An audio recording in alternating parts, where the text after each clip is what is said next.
आज की इस वीडियो में हम बात करें निर्धनता की कि निर्धनता का क्या अर्थ होता है, what is poverty and meaning of poverty.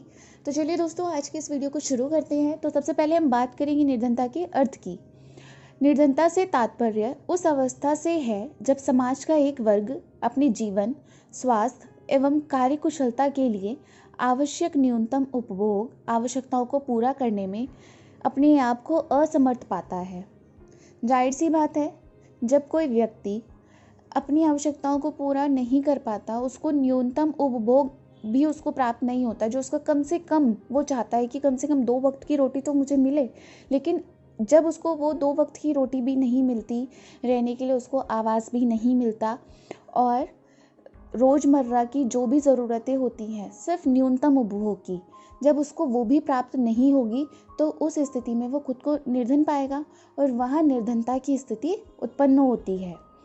निर्धनता वह स्थिति है जिसमें व्यक्ति की आय इतनी कम हो जाती है कि वह अपनी आधारभूत आवश्यकताओं को पूरा करने में सक्षम नहीं होता। अब आधारभूत आवश्यकता उसकी कौन कौन सी होती हैं? आधारभूत आवश्यकता यानी जिसके ऊपर वो आधारित है। एक मनुष्य को जीने के लिए क्या चाहिए? भोजन, वस्त्र और आवास। अगर उसको भोजन नहीं मिलेगा, वस्त्र नहीं मिलेंगे, आवास नहीं मिलेंगे तो वो क्या है? वो तो फिर निर्धन ही है। और वो स्थिति कौन सी है? वो स्थिति निर्धनता की स्थिति है।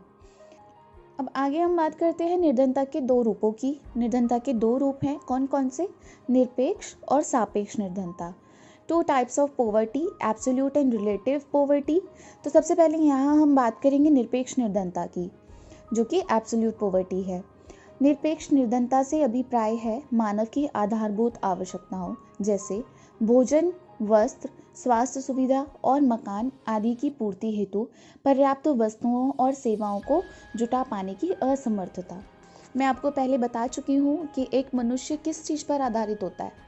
उसको कुछ नहीं चाहिए सिवाय 2 रोटी के, वस्त्र के और उसको रहने के लिए कुछ आवास की ज़रूरत होती है। लेकिन जब उसको ये चीज़ें उपलब्ध नहीं हो पाती, इनको वो जुटाने में असमर्थ पाता है खुद को, तो वहाँ कौन सी स्थिति उत्पन्न हो जाती है? निर्धनता की। लेकिन कौन सी निर्धनता? निरपेक्ष निर्धनता। निरपेक्ष निर्धनता देश की उस जनसंख्या को सूचित करती है जो न्यूनतम उपभोग स्तर नहीं प्राप्त कर पाती और गरीबी रेखा के नीचे अपना जीवन यापन करती है। अब जो निरपेक्ष निर्धनता है उस जनसंख्या को सूचित करती है जो कि अपना न्यूनतम उपभोग भी नहीं कर पाते, जो उनके लिए बहुत कम से कम है। एक मिनिमल जो होता है कंजम्पशन, उनको वो भी अवेलेबल नहीं हो पाता, उसको भी प्राप्त करने में वो खुद को असमर्थ पाते हैं। तो उस स्थिति में वो लोग किसके नीचे जीवन यापन करते हैं? पॉवर्टी लाइन के, यानी जो गरीबी रेखा है उसके नीचे अपना जीवन यापन करते हैं। ये होता है हमारा निरपेक्ष निर्धनता यानी एब्सोल्यूट पॉवर्टी। सेकेंड हम बात करते हैं सापेक्ष निर्धनता की, जो कि है रिलेटिव पॉवर्टी।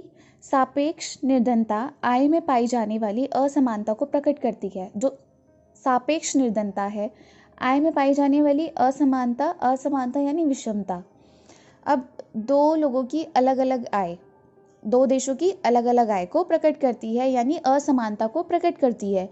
सापेक्ष निर्धनता अंतर्राष्ट्रीय आर्थिक असमानता अथवा क्षेत्रीय आर्थिक असमानता का बोध कराती है। जो सापेक्ष निर्धनता होती है यह अंतर्राष्ट्रीय, जो भी उनकी आय का विषमता होती है, उनकी आय में जो भी उनकी आय का अंतर होता है उसका बोध कराती है। और अगर मैं दूसरे शब्दों में बात करूं तो विभिन्न वर्गों, विभिन्न प्रदेशों अथवा विभिन्न देशों की तुलनात्मक आय का प्रदर्शन सापेक्ष निर्धनता का बोध कराता है। अब तुलनात्मक, जैसे कि जिस भी देश के बीच में हम कंपैरिजन करते हैं, जहाँ पर भी तुलनात्मक अध्ययन होता है आय को लेकर, निर्धनता को लेकर, वहाँ सापेक्ष निर्धनता होती है। यदि कहा जाए कि, अगर मैं एग्जाम्पल की बात करूँ, अगर कहा जाता है कि भारत में प्रति व्यक्ति आय अमेरिका की प्रति व्यक्ति आय से कम है, तो वहाँ पर सापेक्ष निर्धनता की स्थिति उत्पन्न होती है और यह कथन जो होता है वो सापेक्ष निर्धनता को दर्शाने वाला होता है। अब यहाँ हमने कंपैरिजन किया भारत और अमेरिका के बीच में। अब इन दोनों की आय को हम एक दूसरे से कंपेयर कर रहे हैं। भारत की आय कम है प्रति व्यक्ति अमेरिका की आय से। सापेक्ष निर्धनता 2 राष्ट्रों या समाज के बीच तुलनात्मक अध्ययन है, चाहे वो राष्ट्र हो वो समाज हो, उन दोनों की आय के बीच में एक तुलनात्मक अध्ययन है जिसको हम सापेक्ष निर्धनता कहते हैं। और सापेक्ष निर्धनता का अगर एक सटीक वर्ड बोलूँ तो इसका जो अर्थ होता है वो होता है असमानता से। जहाँ पर असमानता है आय में, वहाँ सापेक्ष निर्धनता उत्पन्न होती है।